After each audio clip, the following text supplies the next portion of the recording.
Hello, hi, and welcome to another episode of Wellness in the Workplace. My name is Mpali Mzinyane and I am your host. Wellness in the Workplace is a podcast that aims to equip new and experienced professionals with the tools and insights to navigate challenging workplace dynamics.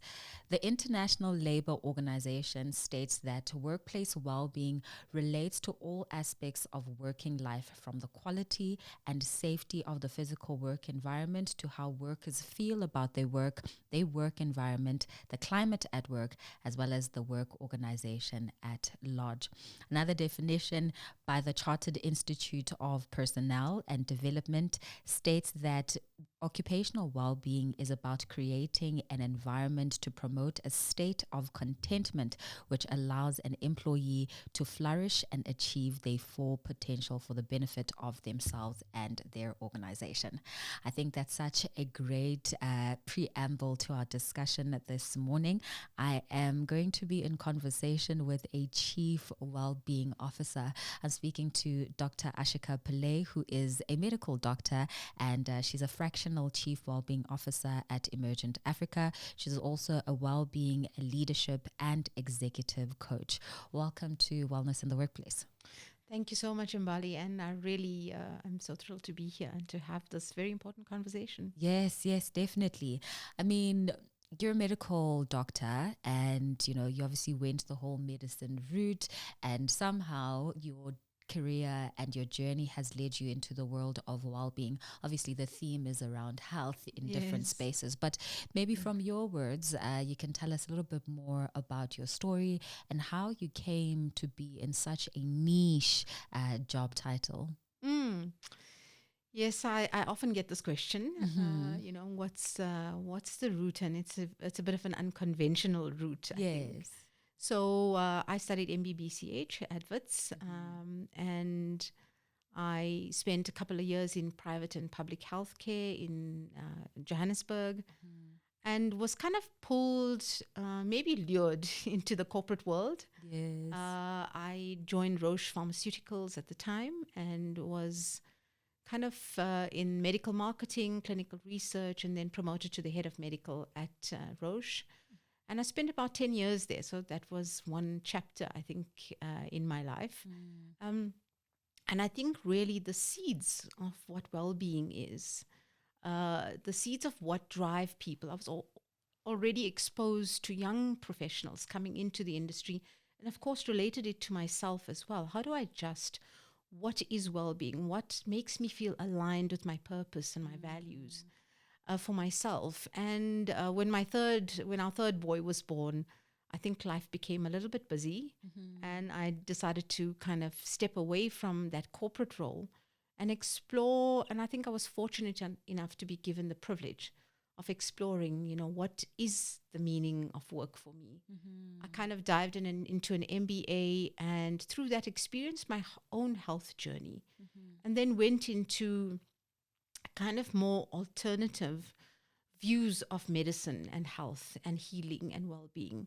So I've done programs in integrative health. I eventually did a 2-year program in coaching, and I'm an internationally certified coach. I'm also a mindfulness teacher, and up to a few weeks ago, I was sitting on the board of the Institute for Mindfulness of South Africa. And it was through that I started to look at who my clients are, what are their struggles, and what's happening in the world of work. And of course, that passion for medicine and for healing and for looking at what unlocks people's real potential was born. So I suppose COVID and the pandemic was where a lot of us got permission to start to talk about well-being. We didn't have that before. And it was through that I've evolved into this role. And I think many corporates climbed onto that board, onto the kind of bandwagon of well-being when we were in lockdown, when people were forced to really come face to face with the real challenges of life, the kind of humanity of what we were dealing with at the time. And of course, things have changed in the last 5 years. So yeah, that's kind of some of my journey. Yeah. So, I mean, what you're saying coincides to also the birth of this platform. I mean, this platform started after COVID, right?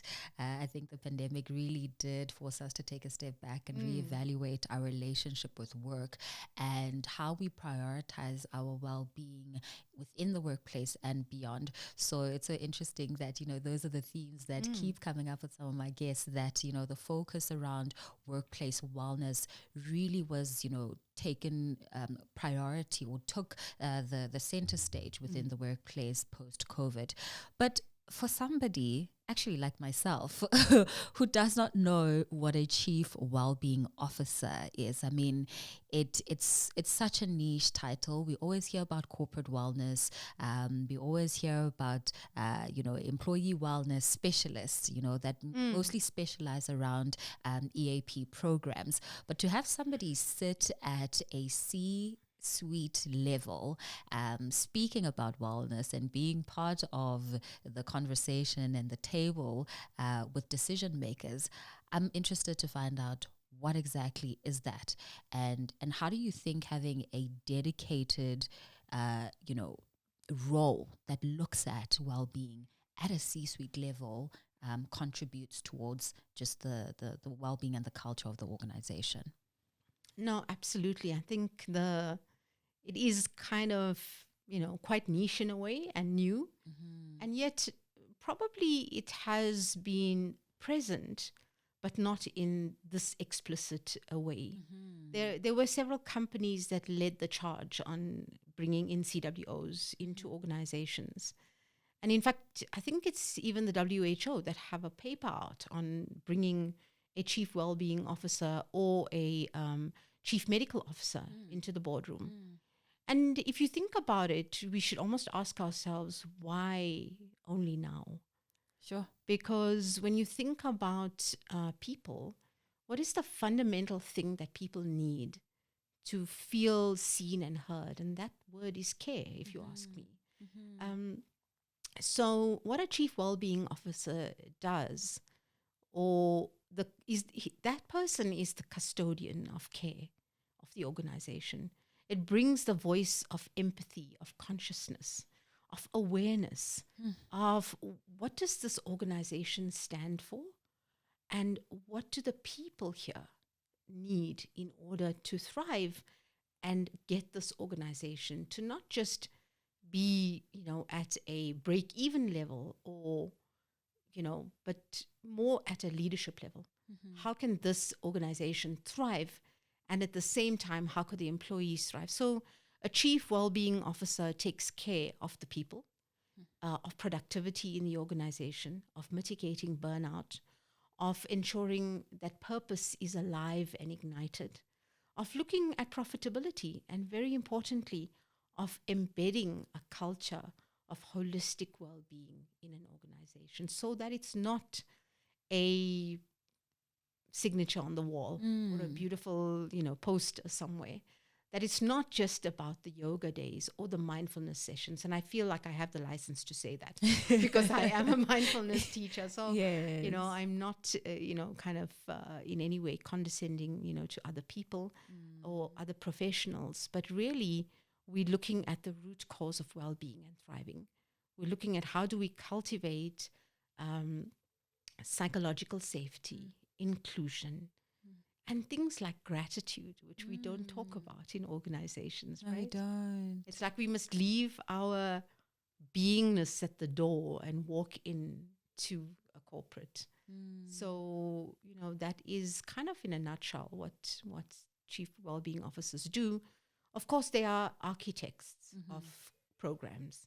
They are catalysts for change, and they are architects for programs, looking at where is this organization in its maturity level of well-being? What's already here? Where would they like to go? What are the gaps? How do we implement that? How do we monitor that? How do we measure that? Sure. I think that's such a great way to to position it when you look at the maturity level of wellness, right? Because then that does show the gaps or the potential areas of improvement. And it's also case by case, by organization, also potentially by industry. And you might be able to see the differences there. But I'm more interested in then, what practically that wellness centered culture would then look like. Yes, we do a maturity assessment. Yes, we do a gap analysis of where they are and where they want to be. But what are the practical programs or interventions that are then put into place to ensure that you get to that state of maturity that prioritizes wellness across the organization?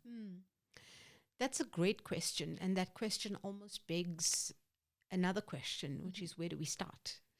Where do we start, actually? Yeah. Where do we start? So, this is not it shouldn't be seen as a program or an initiative. What's important is, what do we want to achieve by this? And a very big word that I often use, even in my coaching with individual people, and I say big because it's so layered, and that word is intention. What do we intend as an organization? What do we stand for? What is our culture? And it's not about what we're going to achieve, it's about how we're going to achieve that. And as you know very well, I'm sure, working in the space and interviewing people and doing the kind of on the ground research, it starts at the top. Yeah. So leaders drive the pace of an organization. They drive the rhythm of the organization. They are the symbols of the DNA of an organization. And how a leader shows up will determine how the rest show up. Yeah. So health, well-being programs will continue to be unsuccessful if we do not have the correct intention. And I used to use the word leadership buy-in, but I'm almost moving away from that, because buy-in means I've got to sell something to someone. Yes. So who are these people that want to cultivate the change of well-being? What is their intention? And suddenly half the work is done. Because what we do is we start to emulate what well-being looks like.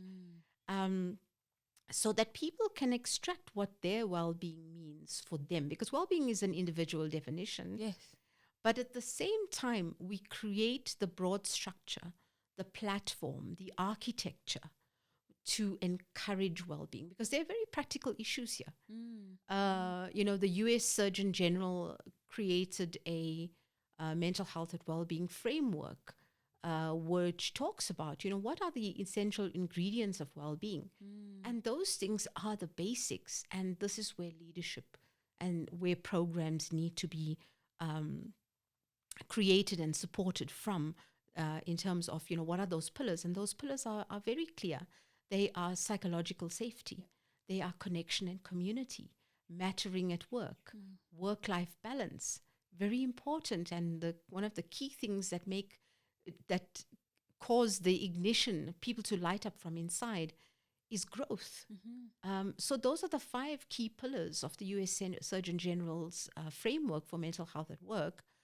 And in my view, it does say mental health at work, but in my view, what I include in my philosophy of well-being is physical well-being, so that we understand that to get a human being to thrive, we're looking at how emotionally connected they are, how cognitively focused are they, and how physically well they are. Because at the end of the day, we are managing biochemistry, human biochemistry. So these programs are not a one-size-fits-all.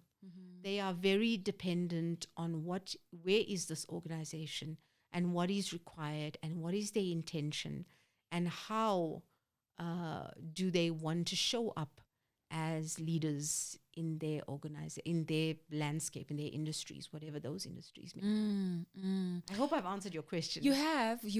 And I think you touched on something very important, which has been a recurring theme the more I talk to professionals like yourself around that shared responsibility, right, between the organization and the individual. And I think it's always important to be mindful of that yes, well-being is an individual experience and an individual definition, but that individual exists rather within an organization. That individual is part of an ecosystem, and how does that ecosystem then support that individual to then achieve what their goals are where it comes to well-being? So yes, the question has been answered on that front. But I want to then talk about, some of the challenges that then typically come up when we have wellness conversations within an organization, right? I think, the misconception could potentially be that a well-being officer will come and, change things around and, will change a toxic culture into a healthy, positive one. But there are also challenges at play, speaking to the architecture, like you mentioned, of the organization and around well-being, that could affect then the efforts of a chief well-being officer. So from your experience, I would like to know, what are some of those challenges that you find around, perceptions of well-being or organizationally that really affect the efforts and the interventions or initiatives that you do as a CWO? So I think very importantly, we need to recognize that well-being is not a top-down approach, that it is something that needs to feel organic, that needs to emerge from very honest conversation within an organization. And when we start to look at change in that way, then people start to feel an authentic connection to what is happening. Because otherwise you're going to get the normal kind of challenges to a change initiative. You're going to get resistance. You're going to get people not wishing to, fall in line with whatever's being implemented. You're going to get people talking and saying, why this, why now? This is what our past engagement survey showed, or this is, how many people are leaving our organization. This is what the leaders say, and this is what they do. So, one of the big things that have been found in many research studies with well-being initiatives is the disconnect or the gap that exists between what leaders think well-being is and what actually is happening in outside of that C level or C-1 level. So when people feel in their body that gap, that is when challenges arise. But when people see that embodied, meaning we are saying that here's our workplace culture, here are our working hours, but suddenly you get a ping from your boss at 2 a.m. in the morning, it speaks to values disconnect. Sure. It speaks to saying, are we really walking the talk? Do we really mean what we're saying?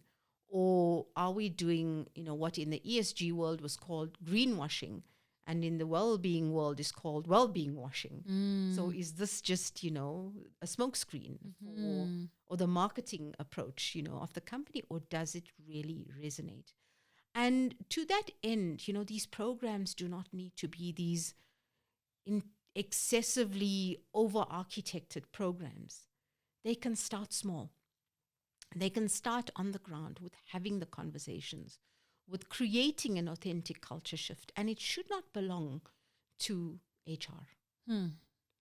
Well-being belongs to everyone, because what we do when we put it on HR's shoulders, they have the burden of saying, how do we do this? And it is something where well-being should have a core team, absolutely, which is a medical kind of person, HR, leaders in organization, in the different parts of the organization, as well as managers and other people.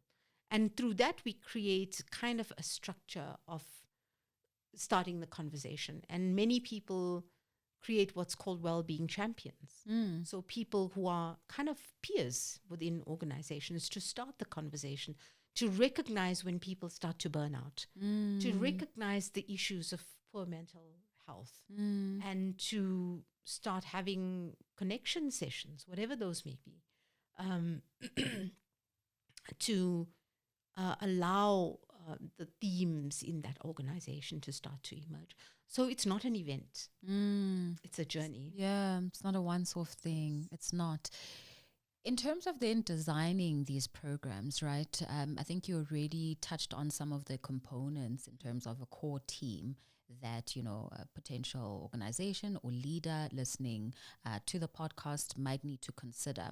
Then with regards to what that core team would do and what they would need to implement and monitor, what are some of those key features of these types of programs? Granted that it's not a one-size-fits-all, and it also depends, again, to the maturity level of the organization where wellness is concerned. But I think there are key themes, right, that can somewhat create a roadmap or a guideline for any, organization looking to embed wellness in their culture. What are some of those features that need to be considered? So very importantly, this is very multi-pronged and multi-dimensional, and it's not, a sequential thing necessarily. I think the fundamental thing really is about doing an as-is assessment to say, where are we and why do we feel this way?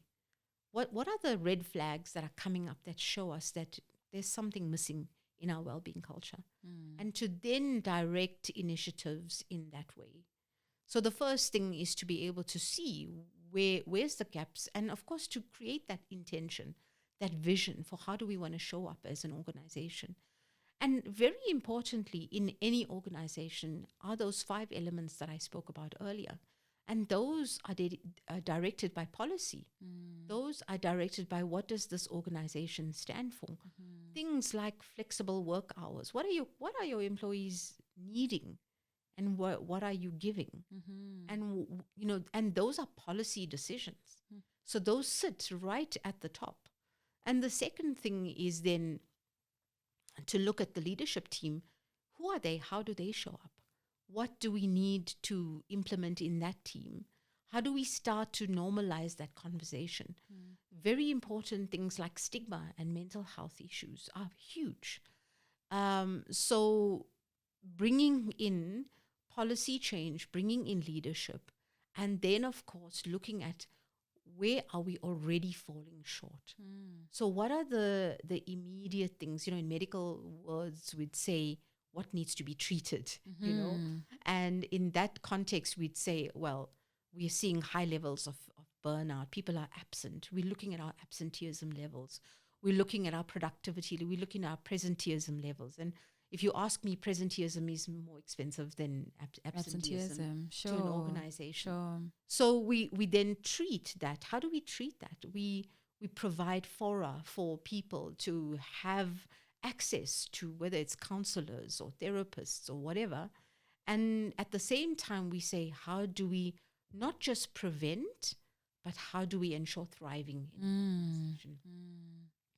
So thriving, I have this kind of love-hate relationship with the word resilience. Sure. Because, people will say, can you please do some resilience training in our organization? And that already is a, treatment approach. This is saying there's an issue, and yes, we need that. There's a place for everything. Yeah. So yet, how do we go to that level where we ensure thriving? And thriving is really about purpose. It's about saying, who do we employ in this organization? What is our recruitment strategy?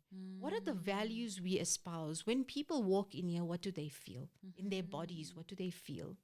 So it starts with recruitment. It starts with, how do you onboard people? What do you tell them when you onboard them? Is it just empty promises? Or are you really true to your word? And how do you take them through that process? How do you support middle managers? Sure.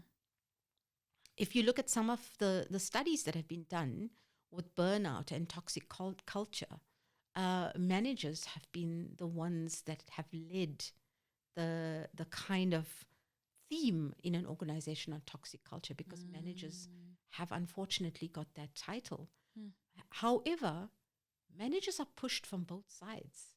They're the burger in the bun, right?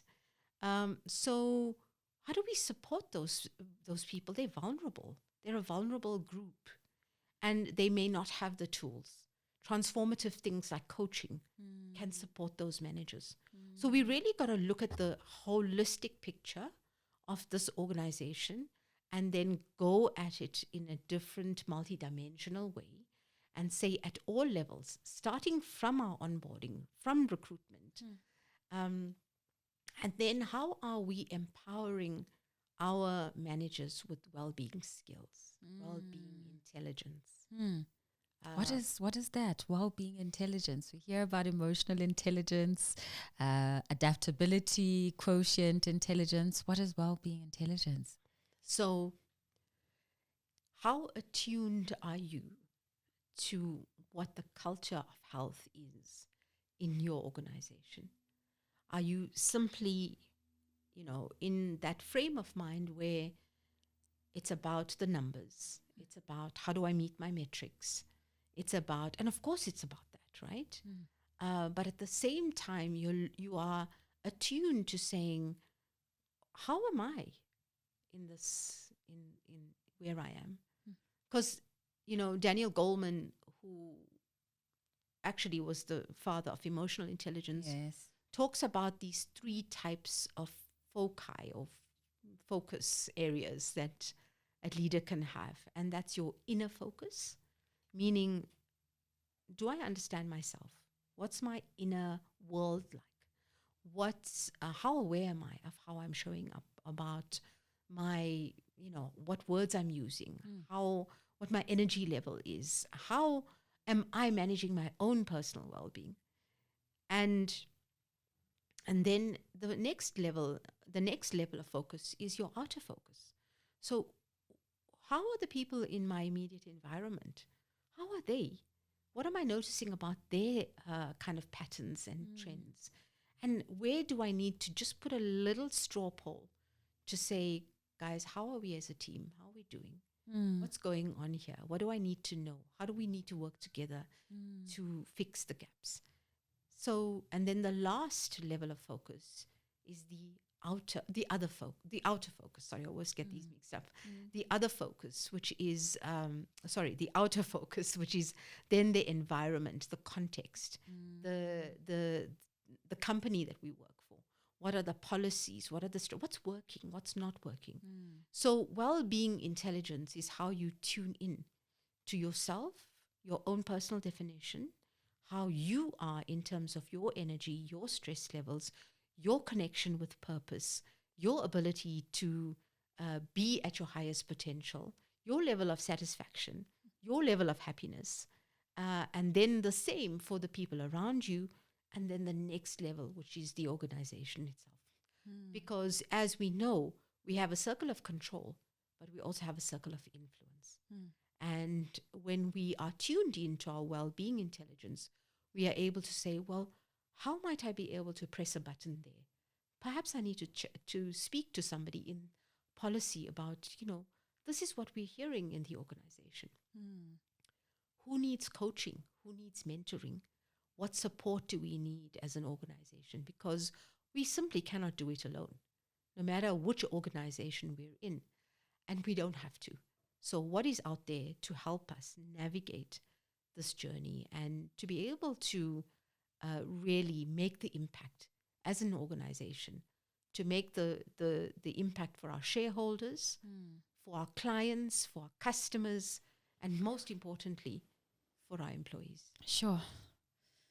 Yeah, that's a lot to put into perspective, but very important elements that touch on self-awareness, that touch on social awareness, and that touch on just existing within that environment.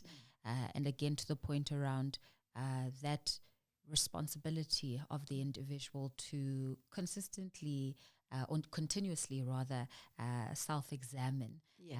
both themselves and their environment, which is an interesting concept around just maintaining your sense of wellness within the workplace. How do we measure all these things, right? So now we've got these programs. We have ensured that, from onboarding all the way to, the exit interview, there's that consistent theme around the embedding of, wellness culture. Our leadership has now bought into this. They're, influencing, and they're also embodying, wellness. And this culture is now moving towards something. How do we then start seeing that this is working? Where can we start looking to see those areas of success and metrics that indicate that what we're doing is actually working? So, what's the health? What's the health meter of any organization? It's how well they're doing. How is this organization performing? What is changing or evolving in their leadership as an organization? We're already doing things within the context of the company. We're doing engagement surveys. We're doing culture surveys. We are able to measure those.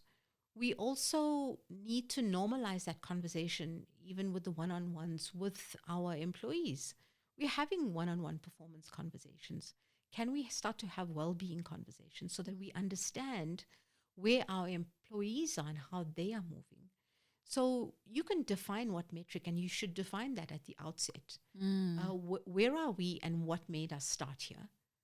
And how do we kind of create stop gaps throughout this process to be able to look at those? How are we doing? Even when we coach people, we do that, right? We look at a midway review and we say, what's happening, what's changing? And then we look at the end. What objectives did we set, and how did we set out to measure them? And where are we, and where did we not do so well? So there's always trade-offs, because choices require trade-offs. And it is also having to embrace that growth mindset within a company, to say, we're not going to get all of it right. How do we prioritize in the most wise way possible, knowing what we know now and starting small and taking it from there? Sure. So for any leader that's listening, or a manager who isn't able to, get a clear picture of where their wellness culture is, what would you say are some of the indicators? I think inherently you know it in your bones, right? You can see the burnout levels. Burnout, for example, is not an event, it's a process. It happens over a period of time. How are you feeling? That's your barometer. What's happening? And you often hear this, right? The culture and the kind of conversation is really about how busy I am. Oh my gosh, I'm so stressed. Oh, this is happening and that is happening, and I've got no time. And I mean, I have quite a few leadership clients who will say to me, I can't, make my session because this and this and this is happening. So you understand the level of turmoil or not in an organization. And you're able to see from that, are we able to prioritize these issues or these events or kind of programs that we're putting in?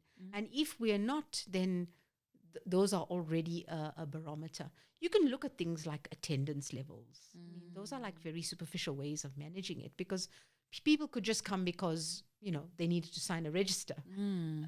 But is it changing the conversation? So some of the things that we can definitely look at is, how are we?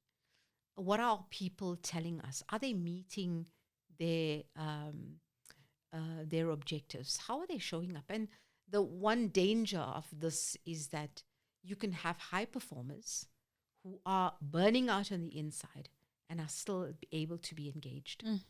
And those people often will simply leave the company. So, what is the churn rate in this organization? How many people are leaving, and what are they saying when they leave? The culture is pretty evident. You are able to. There was a fantastic HBR article that I always remember, and I think it was titled something like, what it is to work here. Because culture is not the espoused values on the wall. Culture is how you feel. And culture are those unwritten rules about how things are done in this place. So we'll say these things, but when I say I need that presentation, I don't care if it's 12 o'clock tonight or 2 a.m. So those are very tangible ways. You don't need a dashboard. You can have that as well. But you get the sense of well-being from the touch and feel of a place. And there are other metrics which are numerical that can be measured. But we don't want a tick box exercise. Yeah, certainly not. Certainly not. Are you able to share an example of some initiatives or strategies that you've implemented that had a significant or measurable impact in the organizations you've worked for? Yeah, I think I led a series of holistic well-being workshops as a starter in quite a big medical research organization in our country, and I initially did them, and I thought, I'm not sure, where this is going, and what the filtering of this is going to be within this organization. And it was interesting to me because when I think a year passed, and then the leader who was leading this initiative came back to me and said to me, we had an employee came up to us and said, why, and people call me Dr. Ashika for whatever reason. So that was, and she said, Dr. Ashika was here, and I need to tell you something. I attended a workshop, and I had to take time to go and explore my own health and well-being. She was diagnosed as epileptic, and she was on treatment. She was unable to drive, and the quality of her life and her performance at work was severely impacted.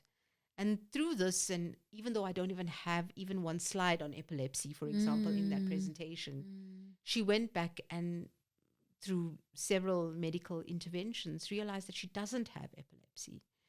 Her life changed completely. She went off medication, she's driving, and she's thriving at work. And the feedback from that particular series of workshops, and I think I've done about 10, was one where this is so needed. What do we do to embed this in the organization? Can't just be a once off. So it was hugely successful. And most times you need the follow through. You need this to transition to the next level, to say, what's next? How do we embed this in the culture in your organization? So, that's one particular kind of initiative, which was the starting point, and I'm still in conversation with them about how we take it further. Yeah. Amazing. I mean, did she share what was the cause of having those epileptic episodes? No, she didn't. Yeah. Okay. That's so interesting. So what is the place then of employee assistant programs in all of this, right? I mean, when we think of wellness, a lot of people think, EAP or a wellness office that any organization might have. Where does it fall in this conversation and just in the broader wellness strategy? There's a place for everything, but wellness is not equal to an EAP. And I often get this when I contact HR directors to say, I'm a chief fractional well-being officer. Would you like to, engage with me and, let's have a conversation about holistic well-being in your organization. And they just say to me, we're paying for EAP. That's enough. So there's a place for it, like everything. My view always is that it's not this or that, it's an and. How can we be inclusive about all the various strategies, professionals, and the guidance and support that they can provide? So there's a place for it, but do you believe honestly that you can create a thriving culture by having an EAP? The answer is no. Really, EAPs are there to support employees, and it doesn't shift the culture. It doesn't shift the conversation. It doesn't shift how leadership thinks. It doesn't shift how people feel on a day-to-day basis about their work, how engaged they are. One of the questions that often come up is, what are the current challenges of workplaces in South Africa? And the reality is that South Africa has a mental health challenge, full stop, as a country. And when you look at, for example, Gallup figures on what are the levels of burnout and disengagement in this country, we have 71% of people who are actively disengaged from their work. And this is what I was talking about earlier when I mentioned the word presenteeism. Because we have 29%, that means, who are actively thriving and doing well in their work. And I just want to ask you and your audience, what's the cost of that? What's the cost of 71% disengagement? What's the level of productivity to your company, to your shareholders, when you have that level of disengagement? So you've got to think about the most important strategies, the most important policies, the most important leadership interventions, middle manager interventions, support structures that can shift that number for your company. Because otherwise you're doing yourself a disservice. And it's so multi-pronged, it needs to start somewhere, but it needs to recognize that some of these figures are the unsaids. And we have a particularly challenging community as South Africans. We have, as I mentioned, a mental health challenge.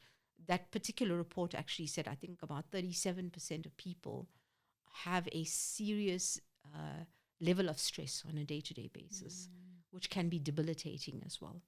So we've got work to do. Yeah, there's a lot of work to do. Yeah.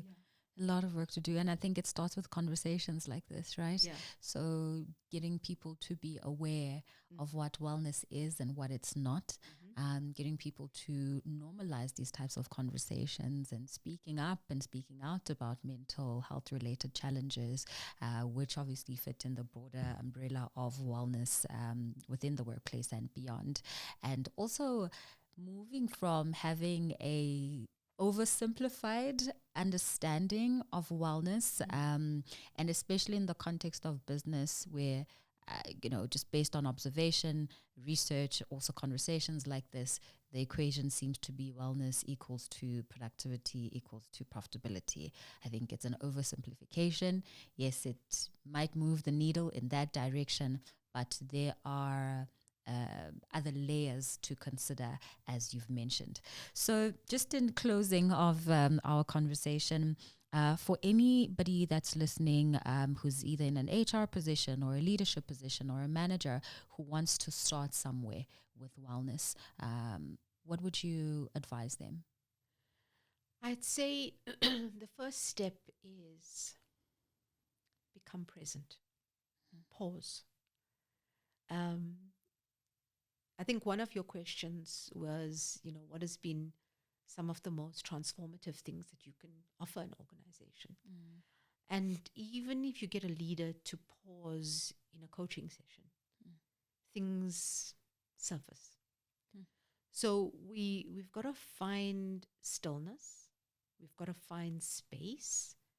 We've got to allow ourselves that boundaried space to start to really feel into what is happening in our organization.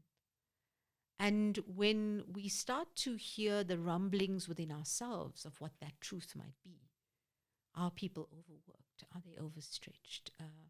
How do we balance resources versus challenges, which is one of the fundamental definitions of well-being? So what are the challenges and what are their resources, and are they balancing or not? And then when you've paused and you've realized what those may be for you, start to have conversations. Start to listen to what people are saying. And it requires slowing down. It requires, you can't just launch into a program, because then it becomes an initiative. You got to appear authentic, and it starts with you. It literally starts with you. Sure. Yeah, Like you said, there's a lot of work to be done, but even more reflective and inner work I'm getting from that answer. Yeah. It wouldn't be an episode on this podcast if I didn't ask you these bonus questions. Yes. So what book, podcast, or article have you read or listened to that shifted your perspective about work? I think two of my favorite books. The one is Gabor Mate's The Myth of Normal. And everyone should read this to understand how misaligned we are and how we've normalized a certain way of being in the world. Yes. And the second very important theme about that book is not overlooking trauma. That is a very important part of the human experience that needs to be healed and treated and cared for. And the second book is probably a bit of a cliche, but definitely one of my favorites is Viktor Frankl's Man's Search for Meaning. Sure. Man's Search for Meaning. And that sits beyond the workplace. I think it's a fundamental workbook. Yeah. Because it speaks about how do we bring meaning and purpose to our lives? It's that fundamental question, he who has a why can deal with any how. So it goes to that inner level of where energy starts to emanate from. Sure. And fundamentally a question for workplace well-being is the connection with purpose. Sure. I've never heard of that book before, okay, believe it or not, and I'm going to brilliant one. I'm going to have that in my list of books to read. All right. What does wellness in the workplace look like for you? For me, I think the biggest elements of wellness in the workplace are people who are calm and connected. They have nervous systems that are regulated. We've provided enough safety in that workplace for that. I call this my C-suite, by the way. So I'll end with this. So it's about that calmness. It's about connection to ourselves and to others. It's about courage to be present, to show up for who we are, and to do the work that we're meant to do in this world. Very importantly, it's about compassion. Sure. It's about compassion to ourselves, to others. We don't know how to be kind to ourselves. And we can't be kind to others if it doesn't start here. Yes. And the last one I would say is, the last C is about clarity.